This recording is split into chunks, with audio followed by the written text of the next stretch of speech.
Gawing makabuluhan ang araw ng mga yumao. Ako po si Father Fiel Pareha at ito po ang ating segment, ang Daily Devotion, na kung saan tayo po ay magdarasal, magbabasa at magninilay kasama ng salita ng Diyos sa buong taon. Manalangin tayo. Sa ngalan ng Ama, ng Anak at ng Espiritu Santo. Amen. Halina, banal na Espiritu, liwanagan mo ang aming puso at isip nang maunawaan at may sa buhay namin ang iyong salita. Amen. Our Bible passage for today is from the Gospel of St. John chapter 14, verses 1 to 14, and I read it for you. Do not let your hearts be troubled. Believe in God. Believe also in me. In my Father's house there are many dwelling places. If it were not so, would I have told you that I go to prepare a place for you? And if I go and prepare a place for you, I will come again and will take you to myself, so that where I am, there you may be also. And you know the way to the place where I am going.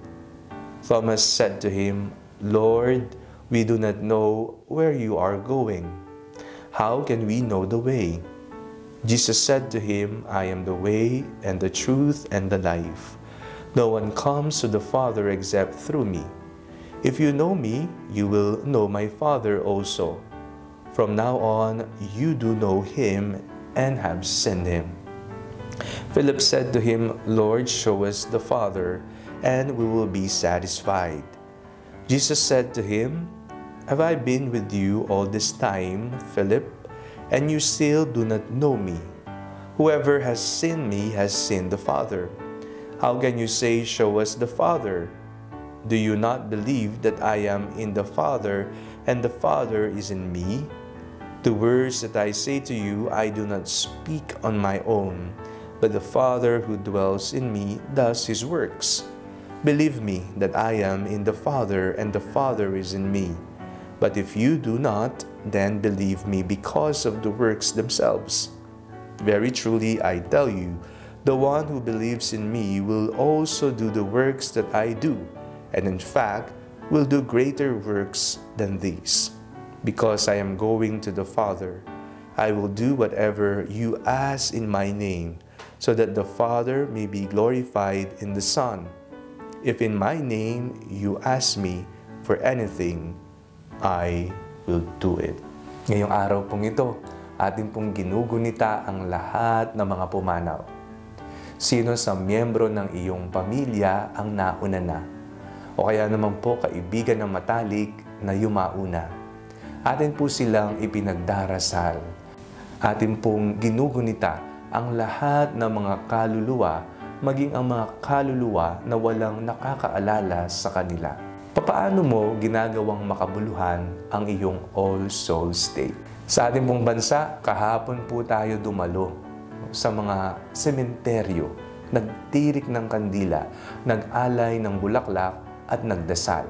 Ngunit ngayong araw pa lang talaga, ang araw para sa mga yumao. Ipagdasal po natin ang mga yumao, mag-alay ng banal na misa at mag-alay ng panalangin para sa kanila. Isang pangako ang binitawan ng ating Panginoong Jesucristo sa ating binasang ebanghelyo.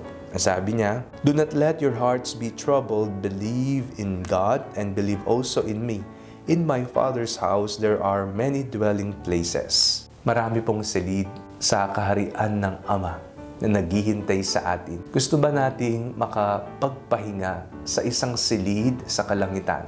Kung gusto po natin, tulad po ng ating pagninilay kahapon, gawin po natin ang kagustuhan ng Diyos sa ating buhay. Ito pa rin ang mga kautusan at ang mga aral ng ating Panginoong Hesukristo. Sa ating paggunita sa lahat ng mga kaluluwa, sa mga lahat ng yumao, ating pong bigyan din diin ang realidad ng kamatayan. Tayong lahat ay may limitasyon. Tayong lahat ay may katapusan. Kaya habang tayo ay nabubuhay, siguraduhin po natin na ialay po natin ang ating buhay sa Panginoon, gumawa ng kabutihan, mahalin ang ating kapwa, magpatawad sa mga taong nakagawa ng masama sa atin, At higit sa lahat, palalimin ang ating pananampalataya sa Diyos na lumikha sa atin. Sana po, sa kahuli-hulihan ng panahon, magkikita-kita tayong muli sa kalangitan. Manalangin tayo. Panginoong Jesucristo, ipinagdarasal po namin ang lahat ng mga yumao para sa mga kaluluwa na aming mga minamahal sa buhay at maging sa mga kaluluwa na walang nakakaalala sa kanila. Nawa ang inyong walang hanggang liwanag ang mamayani sa kanila, nang sila ay maparoon na sa kapayapaang walang hanggan. Amen. Sa ngalan ng Ama, ng Anak at ng Espiritu Santo. Amen. Huwag po ninyong kalimutang i-like ang video ito.